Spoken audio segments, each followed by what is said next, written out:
আজ আমি তোমাদের সন্ধান দেব এমন একটা জায়গার যেখানে মাত্র 999 টাকায় পেয়ে যাবে সমুদ্রের পাশে 4 বেলার এলাহি খাওয়ার, সঙ্গে থাকতে পারবে একটা স্ট্যান্ডার্ড সি ফেসিং রুমে। হ্যাঁ, ঠিকই শুনেছ, মাত্র 999 টাকায়। আর টেন্ট নয়, থাকতে পারবে সমুদ্রের পাশে প্রপার একটা স্ট্যান্ডার্ড সি ফেসিং রুম, আর সাথে থাকছে রাতের বনফায়ার, মিউজিক, আরও অনেক কিছু। আর সব থেকে বড় কথা, এখানে সিকিউরিটি নিয়ে কোনো চিন্তা নেই। 24/7 সিসিটিভি সার্ভেলেন্স, ফ্রি ওয়াইফাই, পুরো রিসর্ট ফ্যামিলি আর কাপলদের জন্য পারফেক্ট, প্রাইভেসি গ্যারেন্টেড। তাহলে চলো এই জায়গাটা কোথায় বলি। আমি এখন আছি মৌসুনী আইল্যান্ডের ঢেউসাগর রিসর্টে। কলকাতা থেকে মাত্র 3 ঘন্টার দূরত্ব, একদম কাছেই। পৌঁছেই পেলাম ডাবের জল ওয়েলকাম ড্রিঙ্কসের। আর হ্যাঁ, ভুলো না কিন্তু 999 টাকায় অন্য সমস্ত জায়গায় টেন্ট পাবে, আর ঢেউসাগরে proper standard room, double bed, clean washroom, shower, পাখা, চার্জিং পোর্ট এবং জানলা খুললেই সমুদ্র। একেবারে সি ফেসিং রুম, টেন্টের দামে। আর 4 বেলা কি এলাহি খাওয়ার শোনো। লাঞ্চে স্যালাড, ভাত, ডাল, আলু ভাজা, মিক্স সবজি, চিংড়ির মালাইকারি, পমফ্রেটের ঝাল, আর এখানেই শেষ নয়, সঙ্গে থাকছে চাটনি, পাঁপড়, দই ও মিষ্টি। সন্ধ্যায় গরম গরম চায়ের সাথে ক্রিস্পি চিকেন পকোড়া আর মুড়ি।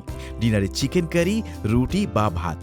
ব্রেকফাস্টে ফুলকো লুচি, আলুর দম, ডিম সেদ্ধ, মানে কবজি ডুবিয়ে খাও। এইসব মাত্র 999 টাকাতেই। Clean virgin beach, bonfire, music, সব ফ্রি। চলো পুরো এক্সপিরিয়েন্সটা দেখি কেমন হলো। কলকাতা থেকে মৌসুনী আসার জন্য বাস, ট্রেন সব ধরনেরই যোগাযোগ ব্যবস্থা আছে। প্রথম ধাপ, যদি তোমরা ট্রেনে করে আসো তাহলে কলকাতা থেকে নামখানা পর্যন্ত ট্রেনে চলে আসতে হবে। ট্রেন পাবে শিয়ালদা থেকে নামখানা পর্যন্ত। দিনে বেশ কয়েকটা ট্রেন যায়, সময় লাগে 3 ঘন্টা, আর ভাড়া পড়বে 25 টাকার মতন। এবার বলি যারা বাসে করে আসবে ভাবছো, কলকাতা থেকে বাসে করে নামখানা পৌঁছাতে হবে। এই রুটে বাস চলাচল করে স্প্ল্যানেড থেকে, এবং স্টপেজগুলো হলো ডায়মন্ড হারবার, কাকদ্বীপ এবং নামখানা। নামখানা পৌঁছানোর পর 7 মাইল বা 10 মাইল বাজারে নেমে টোটো ভাড়া করে নিতে হবে এবং পৌঁছাতে হবে হুজ্জুতের ঘাটে। বাস যাত্রার ক্ষেত্রে সময় লাগবে প্রায় 4 থেকে 5 ঘন্টা। যাত্রার খরচ পড়তে পারে 200 থেকে 250 টাকা জনপ্রতি। যারা ট্রেনে করে আসছো তারা নামখানা স্টেশন থেকে বেরিয়ে একটা টোটো বা অটো করে চলে আসতে পারো হুজ্জুতের ঘাট কিংবা পাতিবুনিয়া ঘাটে। পৌঁছাতে সময় লাগবে 40 মিনিটের মতন, আর খরচা পড়বে 40 থেকে 50 টাকা পার হেড। তবে দাম বেশি চাইলে তোমরা কিন্তু বার্গেন করতে পারো। তো একটা টোটো কিন্তু এখান থেকে নিয়ে নিলাম, আর মোটামুটি টোটোর যে কস্টিংটা পড়ে সেটা যদি তোমরা শেয়ারে যাও তাহলে 25 থেকে 30 টাকা, আর যদি তোমরা রিজার্ভ করে যাও তাহলে 125 থেকে 150 টাকা। চারিদিকে এরকম ধান ক্ষেত, দেখো জায়গাগুলো না দারুণ লাগে কিন্তু দেখতে, জাস্ট ফাটাফাটি লাগছে। আর হ্যাঁ, এইখানেই কিন্তু মাছ চাষও হয়, মানে এগুলো সমস্ত বাড়িতেই কিন্তু মাছ চাষ করা হয়। আর এরকম দেখো ধানের জমি, বিঘার পর বিঘা এখানে তোমরা দেখতে পাবে। সেম এদিক থেকেও দেখো, সেম এদিকেও কিন্তু তাই। পুরো একটা গ্রাম্য পরিবেশ আর সরল মানুষের জীবনযাত্রা এখানে।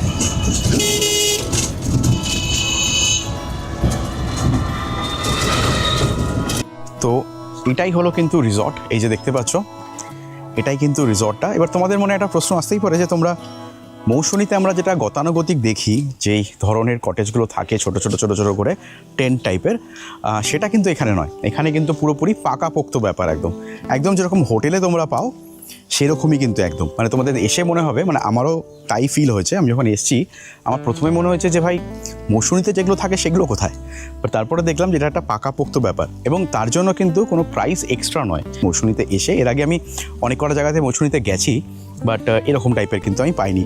তো যারা প্রেফার করবে যে আমি একটু পাকাপোক্ত জায়গাতে থাকবো, পাকা বাড়িতে থাকবো, বা হোটেল টাইপের একটা ফিলের জন্য যারা মৌসুনীতে আসছো, তারা ডেফিনেটলি এই জায়গাটাকে কিন্তু চেক করতে পারো। তো এই দেখতে পাচ্ছ রিসর্টের যে রুমগুলো, এটা একটা সাইডের রুম, আর এই যে নিচের জায়গাটা দেখতে পাচ্ছ মাঠের মতন। এখন তো ঘাস হয়ে গেছে, কারণ কি বর্ষাকাল, তাই জন্য এখানে কিন্তু বারবিকিউ হয়, বা তোমরা রাত্রেবেলা এসে এখানে গান চলে, তো সেখানের সাথে নাচ গান যা ইচ্ছা করতে পারো। ওখানে একটা ব্যাম্বু কটেজ আছে, যেটা এখনও পর্যন্ত এসি নয়, বাট ইন ফিউচারে এনাদের কিন্তু সেটাকে এসি বানানোর প্ল্যান আছে। আর ওই পাশে একটা পুকুর দেখতে পাচ্ছ, আর তার সাথে এখানে কিন্তু এনাদের কিচেন। আর এই সাঁকো মতন জায়গাটা থেকেই কিন্তু সোজা গেলেই, একটুখানি গেলেই কিন্তু বিচটা পড়ে অ্যাকচুয়ালি।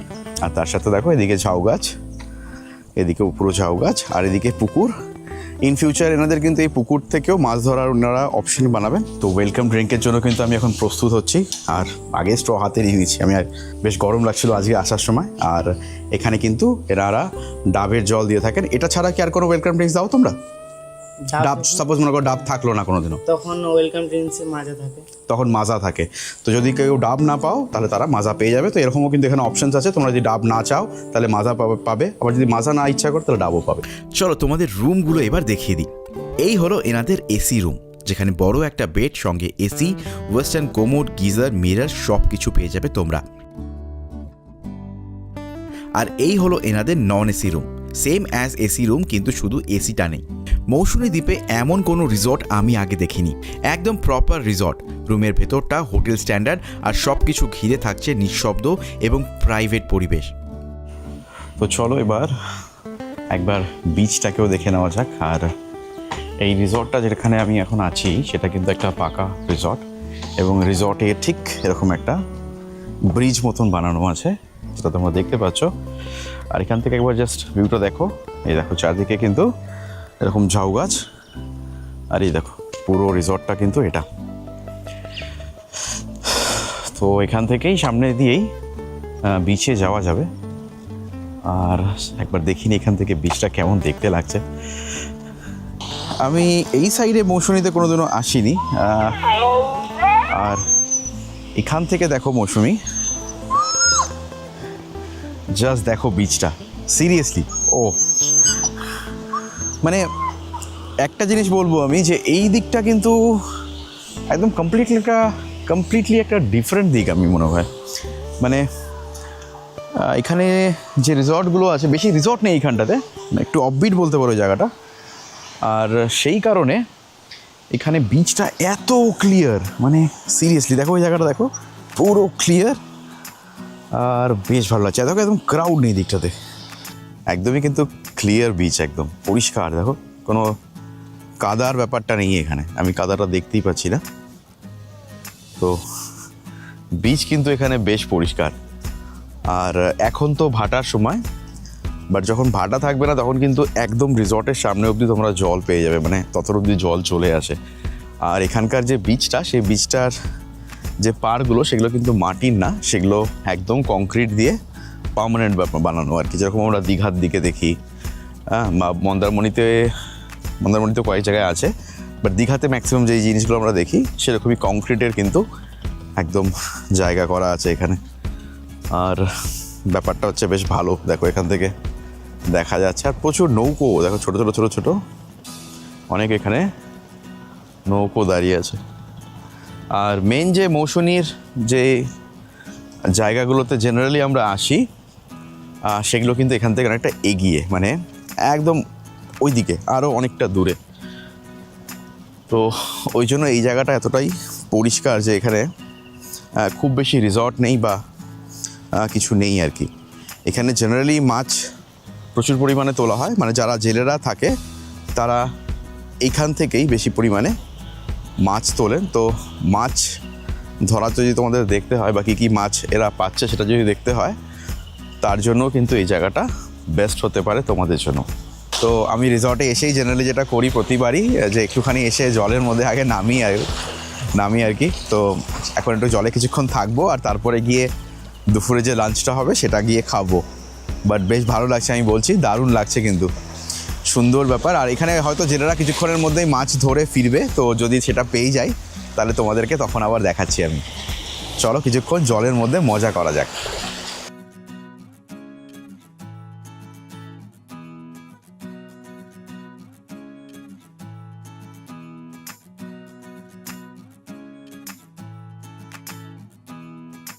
তো আমার পাশে যে মানুষটাকে তোমরা দেখতে পাচ্ছ, ইনি কিন্তু এখানকার কর্ণধার, এবং এই যে পুরো আইডিয়াটা কিন্তু পুরোপুরি এনার।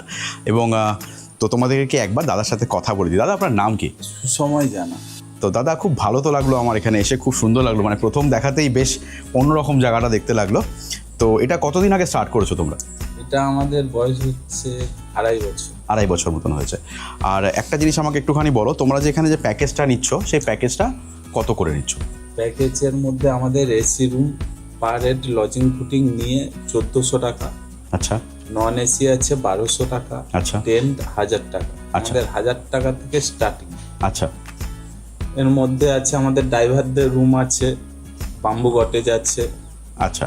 এইগুলো ফোন করলে এই রুমের রেটগুলো বলবো। আর এখানে আমি একটা পুকুরও দেখলাম, তো তোমরা কি মাছ ধরার ব্যবস্থা এরকম কিছু হ্যাঁ, করছো ভবিষ্যতে আর কি? এখন তো বর্ষার জন্য করছি না, এই শীতের সিজনে নভেম্বর থেকে চালু হয়ে যাবে মাছ ধরার জন্য। আচ্ছা আচ্ছা আচ্ছা। তো চলো দাদার সাথে কথা বলে নিলাম, বেশ ভালো লাগলো দাদা।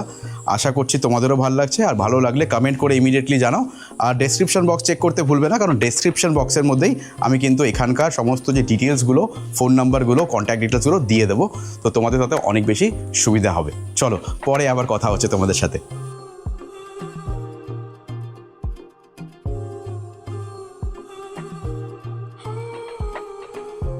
তো মৌসুমীতে আমি চলে এসেছি, আর এসে আজকে আমি পেয়ে গেছি লাঞ্চ। আর লাঞ্চে দেখো কী কী আছে। লাঞ্চে আছে এখানে রাইস, তার সাথে দেখো এখানে ঝুড়ি ঝুড়ি করে আলু ভাজা, সেটা দেওয়া আছে। আমার খুব ফেভারিট হচ্ছে এই আলু ভাজা। তার সাথে ডাল দেখতে পাচ্ছ তোমরা, এখানে আলু পটলের একটা তরকারি, দেখো আমার তো বেশ টেম্পটিং লাগছে দেখতে। তার সাথে তোমরা এখানে পেয়ে যাচ্ছ পমফ্রেট, আর তার সাথে এখানে পেয়ে যাচ্ছ তোমরা চিংড়ি মাছ, এবং তার সাথে থাকছে শেষ পাতে তোমাদের এখানে থাকছে দই মিষ্টি, আর তার সাথে এখানে চাটনি। তো দারুণ আয়োজন কিন্তু আমি বলবো এক কথায়। চলো একবার খাবারগুলোকে টেস্ট করে দেখা যাক। আমার মনে হচ্ছে খুব ভালো হবে খেতে, বাট একবার টেস্ট করেও দেখে নেওয়া যাক। প্রথমেই আমি নিয়ে নিচ্ছি ডাল, আর ডালটাও কিন্তু বেশ ঘন, তোমরা দেখতে পাচ্ছ ডালটা কিন্তু বেশ ঘন। তো বাঙালিদের কাছে ডাল কিন্তু একটা আবেগ। সেই ডাল দিয়ে একটু আলু ভাজা দিয়ে আমি আগে খেয়ে দেখছি। সুন্দর, একদম বিয়েবাড়ির মতন, কিন্তু বেশ ভালো। প্রচুর খাওয়া দাওয়া, কোনটা ছেড়ে কোনটা খাবো।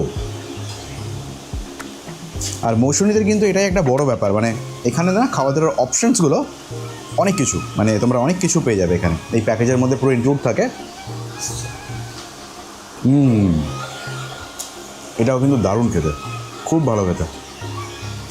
আর প্রনটা একদম ফ্রেশ, আর শেষ পাতে কিন্তু এরকম দই চলছে। আর একটা কথা বলে দিই, এই যে দই মিষ্টি থেকে আরম্ভ করে প্রতিটা জিনিস যেগুলো তোমরা এখানে দেখতে পেলে, এই প্রতিটা জিনিসই কিন্তু তোমরা যখন এখানে আসবে তখন তোমরাও পাবে, ঠিক আছে? বাকি বিকেলে কী আছে, রাত্রেবেলা কী আছে, সেগুলো তো আমি পরবর্তী সময় দেখাবো তোমাদেরকে। বাট আপাতত এটা জেনে রাখো যে যেগুলো দিয়ে আমরা এখন লাঞ্চটা করলাম, সেই সমস্ত কিছুই কিন্তু তোমরা এখানে আসলেও পাবে। তাই নিশ্চিন্তে এখানে আসতে পারো। এরকম কোনো ব্যাপার না যে আমরা ইউটিউব করি বলে আমাদেরকে দেওয়া হলো আর তোমরা যখন আসবে তখন তোমরা পাবে না। সমস্ত কিছুই তোমাদের জন্যও কিন্তু থাকবে। খাবার খেয়ে ফেলার পর এবার সময় মৌসুমীর সেই জাদুকরী সূর্যাস্তের জন্য। তাই আমি ধীরে ধীরে বিচের দিকে এগোই।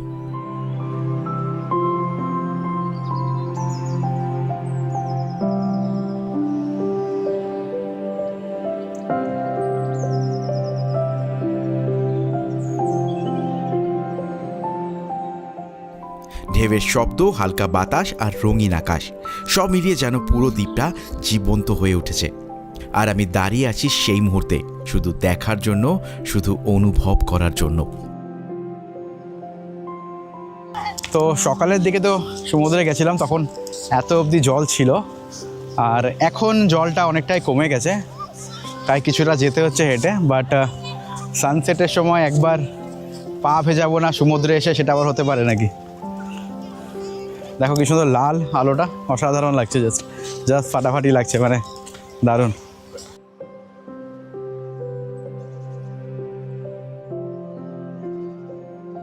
তো এখন জলের তো বলতে পারো সেরকম একটা ঢেউ নেই, কারণ কি অলমোস্ট সূর্য ডুববে এখন, তো সেরকম একটা ঢেউ তো নেই, কিন্তু দারুণ লাগছে। আর এখানে কিছু নৌকা রাখা আছে একদম, দেখো একটা সিনিক, মানে এত সুন্দর লাগছে এই জায়গাটা দেখে। তুই আসবি আর এদিকে? হ্যাঁ কতগুলো বাচ্চা এসেছিলো, আমি ভিডিও করছি দেখে, তারপরে লজ্জা পেলো, জানি না কেন, বাট দারুণ লাগছে কিন্তু বেসিক্যালি। আর এখানে টাইম স্পেন্ড করাটা সত্যি ভালো লাগে। উইকেন্ড ট্রিপের জন্য মৌসুমী আইল্যান্ড আমার অলওয়েজ একটা ফেভারিট ডেস্টিনেশনের মধ্যে সবসময়ই পড়ে, কারণ কি এখানের যে ভাইবটা আমার ভালো লাগে অ্যাটলিস্ট। আর কম খরচার মধ্যে যদি একটা জায়গা খুঁজছো তো মৌসুনী আইল্যান্ডও কিন্তু তোমাদের ডেফিনেটলি চেক করা উচিত। তো সূর্য কিন্তু প্রায় এখন অস্ত চলে গেছে, একদমই আলো কমে গেছে। আর তোমাদেরকে যেটা বলছিলাম যে এইদিকে পুরোটাই দেখো, খুব বেশি ক্যাম্প এদিকে নেই, আর তাই জন্য এই বিচটা দেখো এতটাই সুন্দর, মানে এখানে কিন্তু খুব সুন্দর বিচ। আর দেখো এরা ছোট ছোট কিছু বাচ্চারা এখানে খেলা করছে। তোর নাম কি? সাহিল। সাহিল তোর নাম? কোথায় থাকিস তুই? হ্যাঁ, কোথায় থাকিস? সেই পাশে। ওই পাশে? আচ্ছা, আর তোদের নাম কি? ইমরান তোর নাম। তুই কোথায় থাকিস? আমার দু ভাই। তোরা দুই ভাই? আচ্ছা, তোর নাম? আমার নাম হ্যাঁ, আরফান। আরফান। তুই কোথায় থাকিস? ও আমাদের আচ্ছা, তো সবাই এখানকারই কচি কাচারা কিন্তু এখানে খেলাধুলা করছিল, আর একসঙ্গে কিছুক্ষণ সময় কাটালাম। আর জায়গাটা তো বেশ ভালো, আমার বেশ রিফ্রেশিং লাগে যখন আমি বিচে আসি। ইন জেনারেলি আমার দীঘাও ভাল লাগে, মন্দারমণিও ভাল লাগে। আসলে যারা ঘুরতে ভালোবাসে তারা সব জায়গায় তাদের ভালো লাগে, বেসিক্যালি আমার সব জায়গায় ভালো লাগে। উইকেন্ডে কোনো জায়গায় ঘুরতে যাওয়া চাই, ব্যাস দ্যাটস ইট। ওইটুকুন জিনিস হলেই হলো।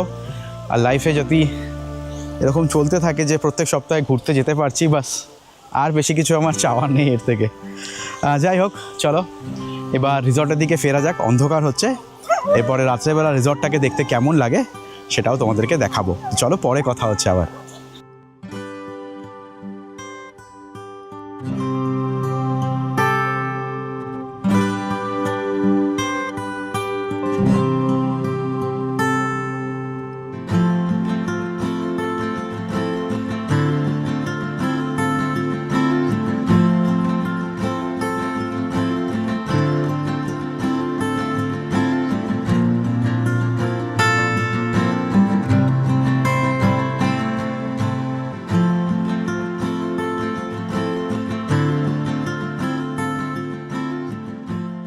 তো সন্ধে হয়ে গেছে, আর সন্ধে হওয়ার সঙ্গে সঙ্গে আমার কাছে চলে এসেছে চা, তার সাথে মুড়ি, আর তার সাথে এখানে চিকেন পকোড়া দেওয়া হয়েছে। এবং আমি দেখতে পাচ্ছি বেশ ভালো কোয়ান্টিটিতেই কিন্তু চিকেন পকোড়া দেওয়া হয়েছে, আর তার সাথে পকোড়াগুলো কিন্তু বোনলেস। আর একটা ইম্পর্টেন্ট কথা বলে দিই, আমি মৌসুমীতে অনেকবার এসেছি, আমি অনেক জায়গাতে গেছি। জেনারেলি সন্ধ্যার সময় যে খাবারটা প্রোভাইড করা হয় সেটা কিন্তু ভেজ আইটেম থাকে, যেরকম পেঁয়াজি থাকতে পারে, আলুর পকোড়া থাকতে পারে, বা মিক্সড ভেজ থাকতে পারে, মিক্সড পকোড়া থাকতে পারে। বাট এখানে চিকেন পকোড়া দেওয়া হয়, আর এটাও কিন্তু প্যাকেজের মধ্যে ইনক্লুডেড। আর পিছনে দেখতে পাচ্ছ বারবিকিউ অলরেডির জন্য প্রস্তুতি নেওয়া শুরু হয়ে গেছে। তো চলো তাড়াতাড়ি করে স্ন্যাক্সটা খাওয়া যাক, আর তারপরে তোমাদের সাথে আবার কথা বলছি আমি। বারবিকিউ শুরু হচ্ছে, আর আমি এখন বসে ভাবছি চিকেনটা সেদ্ধ হবে আগে নাকি আমি ধৈর্য হারাবো আগে। ধোঁয়ায় চোখ জ্বলছে, কিন্তু মন বলছে আর একটু সহ্য কর, সুখ আসছে গ্রিল হয়ে।